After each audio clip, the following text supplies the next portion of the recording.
Good morning. I think we're going to go ahead and get started. Welcome everyone. My name is Dr. Diogo Pinheiro. I am the Assistant Director for CURCA, and with me here today is Alison Grindel, the Administrative Assistant for CURCA. We're going to talk about the Annual Research Conference abstract writing process, and here we are hoping to cover two different sides of it. One is how you write an abstract, and the other is how you submit the abstract to our annual research conference. So our annual research conference this year is going to take place in the Gainesville campus on March 29th. And to participate in it, the only thing that you need to do is submit an abstract by February 16th at midnight, right? So the abstract is going to be a 250-word abstract. That you're going to submit directly through our website. And then if you have any questions about the process, of course, you can always reach out to us at curca@ung.edu. But we believe that it's going to be a kind of a fairly straightforward process for you to submit your abstract, right? You don't have to submit a full paper. You don't have to have completed research. It can be proposed research. It can be ongoing research. But what we need from you to participate in the ARC is this 250-word abstract. So to apply to the conference, we have a new portal this year. So if you've participated last year, the process this year is entirely new. We have a fancy new website. The website is arc.ungjournals.org. You will need to create new login credentials, right? A new login and a new password that's not integrated into your UNG credentials. So just trying to sign on to it using your UNG email password is not going to work, right? So you will have to create a new login there. You can see here on the screen that on the top right-hand side, there's a button there for you to start your account. Once you create your account, you can start a submission on the button right under the account button there, right? So to kind of give you a more step-by-step set of instructions, right? You go into our portal, you create your account, you hit the start submission. Within the start submission page, you're going to be asked whether you're going to be presenting an oral presentation, a poster presentation, or a musical/visual performance. You have to agree to, all the end user license agreements, etc. And then after that, you will submit a PDF or Microsoft Word abstract of 250 words, right? The file format here is important to pay attention to, right? Some people will have those like dot pages files, right? Those might not work in our website, so make sure it's either Microsoft Word or PDF. After you've uploaded that, you add the so-called metadata, right? The title, the mentor, any co-authors or co-applicants that you might have. You agree to the digital certifications that there is no competition, and then you hit submit, right? A couple of things to keep in mind. While we do accept, and that's perhaps the norm, individual submissions, you can also submit an entire panel at once, right? Maybe you have 2 or 3 other students who've participated in a bigger project with you, and each of you has a slice of the project that you want to present. Just make sure that you add in the comments to the editor, saying, hey, this is for the panel on, this topic, right? And so the idea here is that will allow us to kind of group your presentations together in the same session whenever we are working on the schedule, right? So again, to participate in the ARC, all you need is a 250-word abstract. It can be on completed research, it can be on proposed research, it can be on ongoing research, right? So it's a very low barrier to entry, right? So once you have that abstract in, something else that you might want to consider is competing for our best essay or best poster award, right? So for participating in the ARC, you just need the abstract, and that's due on February 16th. But if you do want to participate in our competition, The deadline for submitting the full poster or the full essay is March 4th. And the way that you would submit the full poster or the full essay, the full paper for our consideration is that you would log on back to the website that we've just mentioned. You would find your own submission, and then you would select the button about, there's going to be a button about adding a discussion or starting a discussion there. You create a discussion with the title Best Presentation Award for ARC or Best Poster Award for ARC, and then you add your paper there as an attachment, or your poster there as an attachment. And that way, we'll be able to tell who's participating in the competition versus who's just trying to present, right? So it's important to understand that the process here is a little bit different, right? If you just submit the abstract, you can get on the program, no problem, great, right? But if besides being on the program, you also want to compete for the best paper or best poster award, you have this additional step that's due on March 4th, right?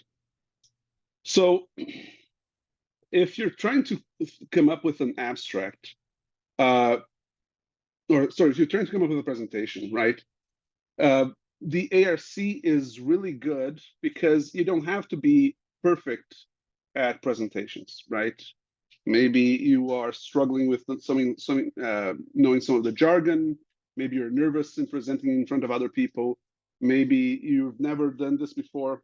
The ARC at UNG is set up in a way that is explicitly about giving people kind of their first chance at a presentation, right? You're going to have a familiar setting. You're going to have friendly people who have like your best interests in mind.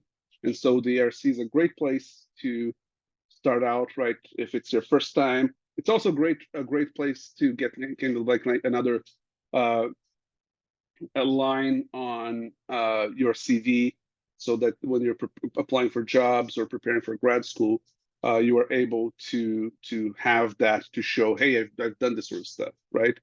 So ARC at UNG, great opportunity. If it's your first time, if it's your 15th time, either way, you get something out of it, right? So the first thing that you have to decide when you're preparing your abstract for ARC is whether you want to do a poster or an oral presentation, right? Either one is fine with us, right?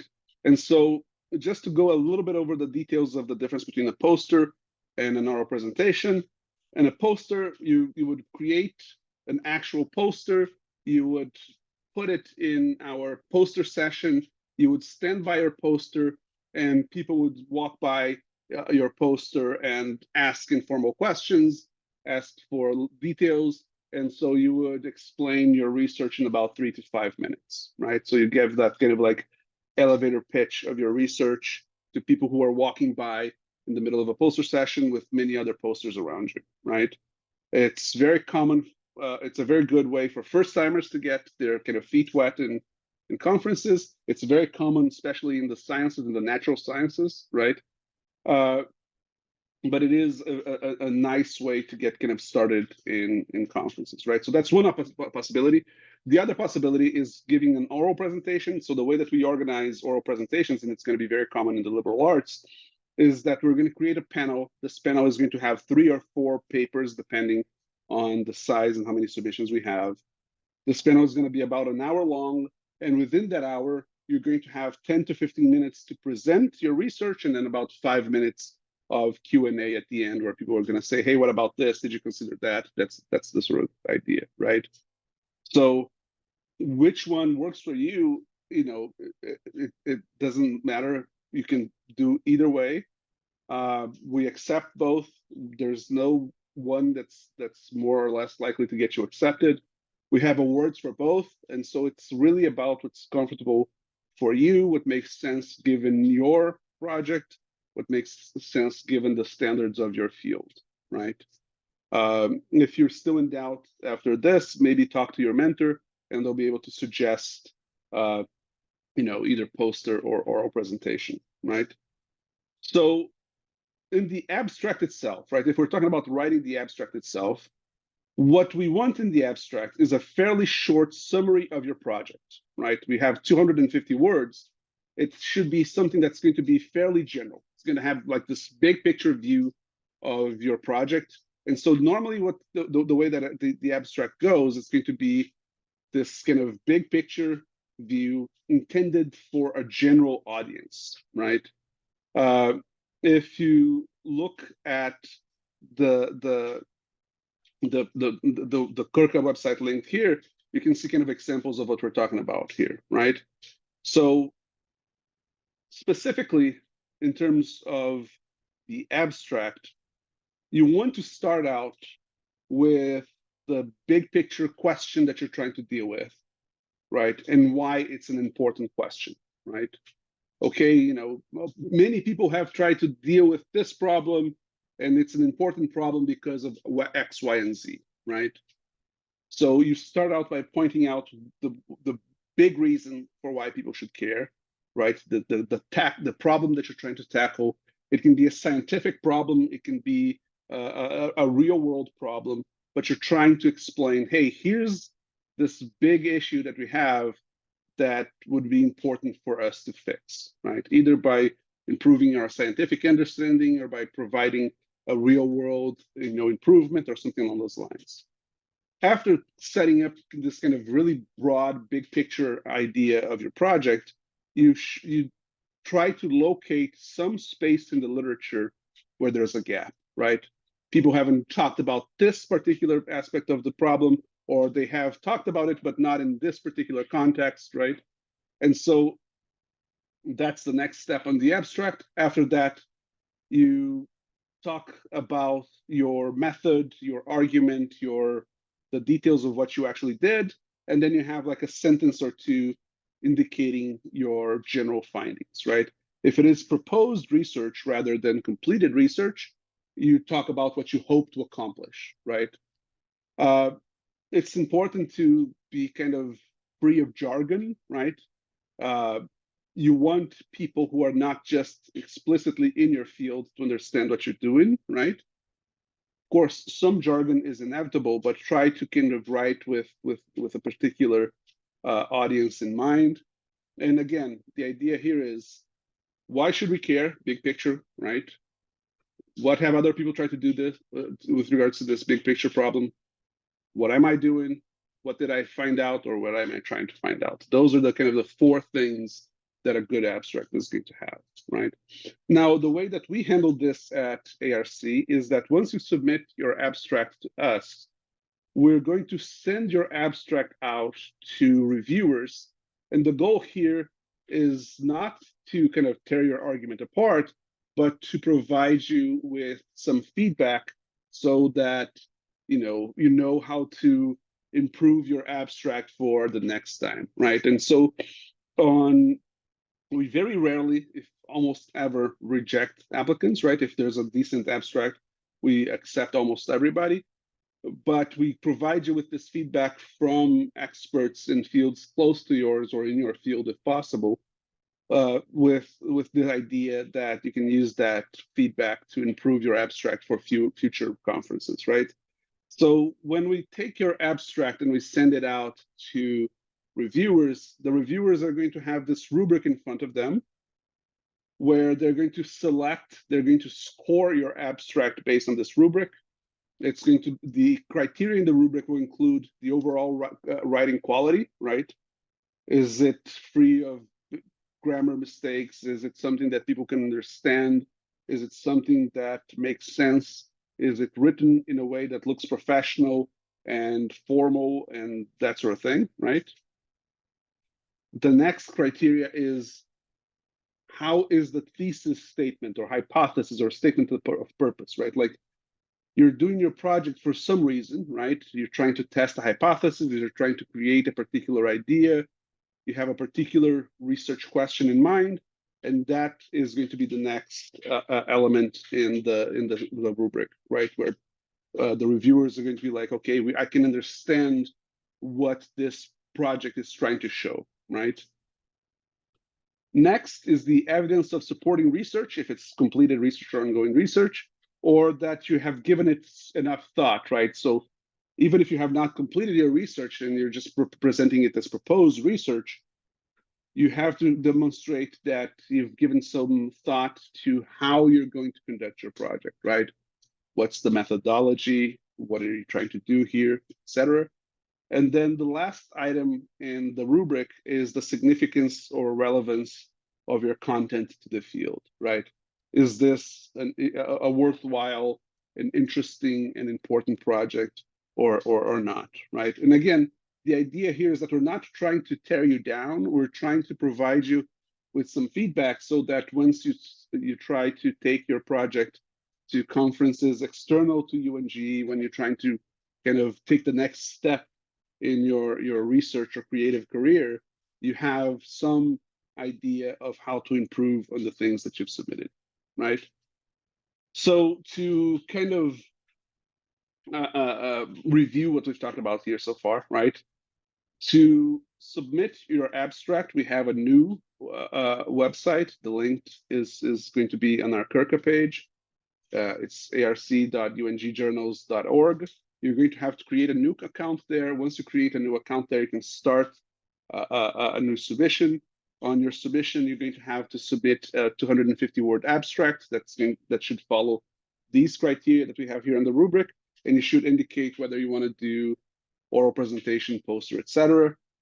And then if you also want to participate in our best paper, best poster competition, attach the full paper or the full poster by March 4th as a discussion on the ARC submissions webpage. So with all of that in mind, you can always reach out to us if you have any questions, right? I am, again, Dr. Diogo Pinheiro. With me here today is Alison Grandel. Dr. Lin is the CURCA director. You can reach all of us by emailing us at curca@ung.edu. And if you would like to have a copy of this presentation, the PowerPoints that we've used, a copy of the rubric, a copy of this video, just email us at curca@ung.edu. So now, if you have any questions, we're here to answer those questions.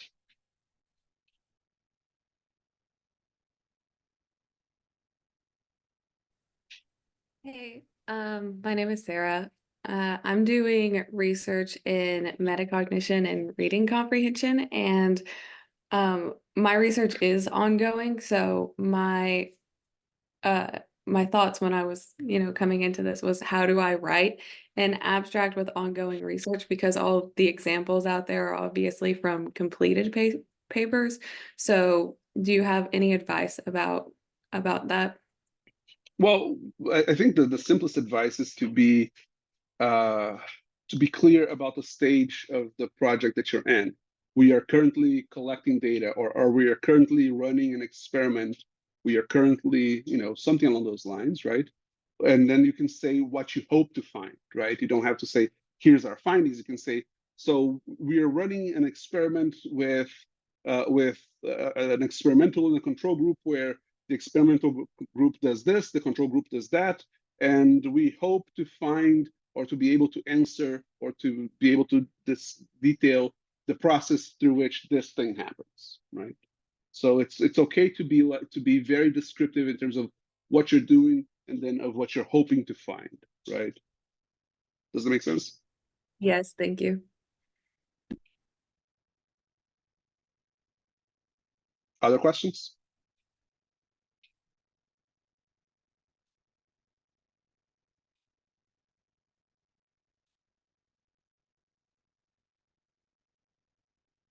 Okay. So if you do come up with a question, if you think about it later, if you need help with feedback on your specific abstract, you can reach out to us. You can reach out to me directly as well. If you would like to meet with me one-on-one, right? A big part of what I do is meet with students one-on-one. So just make sure that, you ask all the questions that you'd like to make sure that you don't miss out on this opportunity. It's a great way to get started or to get more experience or to get another line on that CV as you start to prepare for your life after graduation, right? So reach out to us, reach out to me specifically if you need feedback on an abstract, besides reaching out to your mentor, you can also send it to me, and I'll take a look, and I'll give you feedback and all that sort of stuff.